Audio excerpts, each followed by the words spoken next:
Hey, Ken and Lisa Lane here, owners of Waters Garden Center. We are so glad that you're going to watch this video. So this video is on greeting the customer as they come into the store. And there's some important rules you want to keep in your head as you're working the sales floor, if you're doing other tasks. When that customer comes in, they are the priority. They are. I mean, we have a 10-foot rule here at Waters Garden Center. Within 10 feet, that's about from me to the camera here. You want to make eye contact. Just say, "Hi, welcome to Waters. So glad you're here." Or whatever your greeting is. We'll give you some other examples. Well, greeting is a huge part. It's the start of that relationship with the customer. It's kind of greasing the wheels, so to speak, so that they feel comfortable coming in here. They want to know that you know that they're there, you're ready to help them. Yeah, and people they want to make sure that you know that you're not going to steamroll right over. No one likes that car salesman. That's the worst possible type of salesperson you could possibly want. Someone that just follows you around the store. Likewise, you don't want someone that just ignores you either. That's the opposite extreme. There's a balance that you want to get into.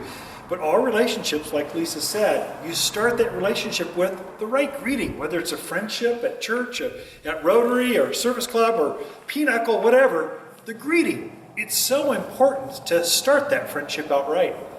So very important to make eye contact with them and make sure you know they're there. There's 3 types of customers that tend to come into the store, and how you greet them is going to depend upon the feeling you get of what type of customer they're going to be. Yeah, the 3 types of customers that you'll see roaming around the garden center on middle winter or the peak of spring. The very first one's going to be a customer that knows what they want. They come into the garden center and they're kind of on a mission, or they're already friends of the garden center. They're already loyal. They already know the systems. And so they like to be greeted. That 10-foot rule again, but that you can give them more space. They'll search you out when they're ready because they already know where the vegetables are, where the shade trees or the herbs are. They already are familiar with what's going on. They're just happy to see you, and you should be happy to see them as well. And you can kind of tell if they're familiar with the place because you say hi, you greet them, and they just kind of keep right on walking by. Yeah. In other words, they're kind of saying, "Thanks for saying hi to me, but don't bug me. I kind of know what I want. I know where I'm going. I know where you're at in case I have questions. I kind of know where the general location you're in, but really don't bother me." That's one, though. You do want to be within earshot of those kind of folks. They're happy that you're here, and they'll come and get you when they want to. Have a question. The last or worst thing you could do is not be there for them when they do actually have a question. So kind of hover, but give them plenty of space so they can see you across the yard and go, "Yeah, I want to go see Joe or Fred or Ken or Lisa when I want to know about how tall or where this thing grows or how to kill this bug or weed." Be there for them when they're ready. That's the first kind of customer. The people that know where they want to, what they want.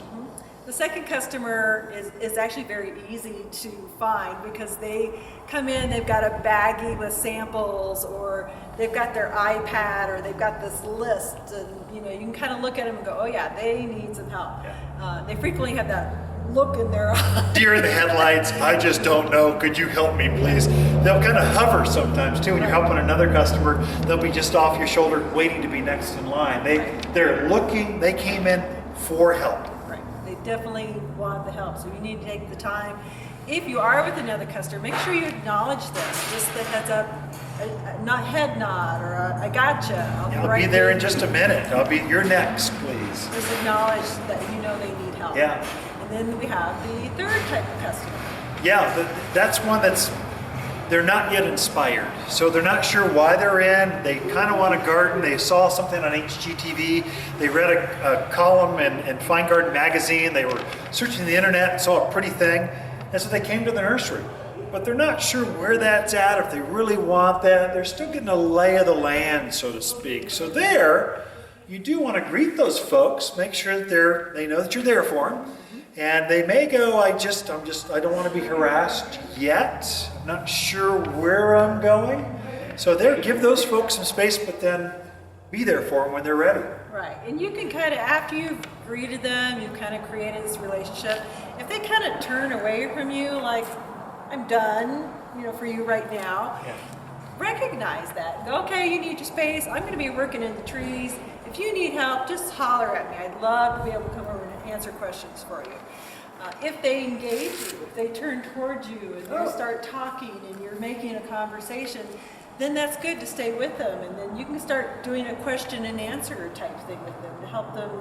Maybe you could direct them a certain way. Maybe they have specific questions. It's very important with this customer to really read their body language to kind of get a feel for what they want your help or they don't want your help. It's very easy to overwhelm this customer. They may just kind of want to be spending a few hours in the garden center. They may pick up some plants while they're here, but they don't want to be harassed. You'll hear from this kind of customer many times, you hear, I'm just here for the therapy. I just want to take it all in. You hear different kinds of statements from this kind of customer, but body language I think would be important for all three of those. Yes. This customer could be in the rose section, just not even sure what kind of rose they want, whether it's a carpet rose, a shrub rose, a hybrid tea. They're just trying to get a feel for it yet. Or it could be that second kind of customer. They're just desperate and overwhelmed, and they've done some internet search, and there's too many red roses here at Waters Garden Center.